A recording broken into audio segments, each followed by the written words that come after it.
Bakit siya tumutunog? Walang halong bakal yan.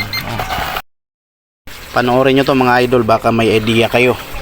Kasi itong yan, tumutunog siya dito sa pointer ko. Bato yan, ayan o. Dito yan galing. Baka may tutunog pa dito. Ayan.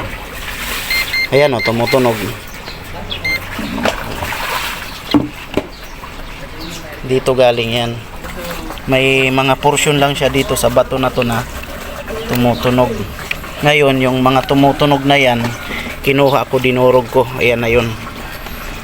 Dito wala na, pero dito mayroon. Tingnan nyo. Bakit siya tumutunog?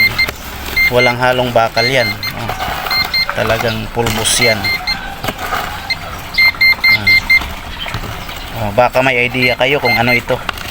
Ito ba yung gold dust ba ito? Bakit ito tumutunog? Yan o.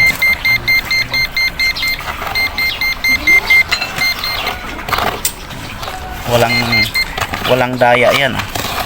Talagang tumutunog siya. Bakit ganito? Ito ba yung gold dust? Yan. Ganyan ba ang kulay?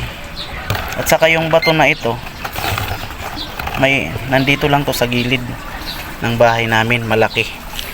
Puntahan natin. So yan yung dinurog ko. Puntahan natin doon at tumutunog talaga.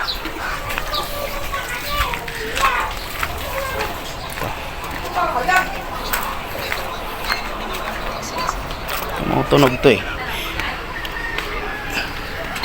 Yan.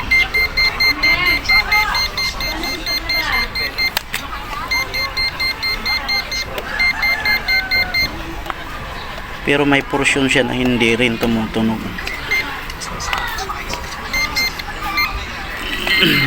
Pili lang. So dito nga na parang kalawang wala. Wala. Yan. May mga portion siya na tumutunog.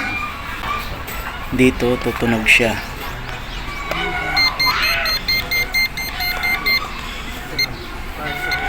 Anong klaseng bato ito?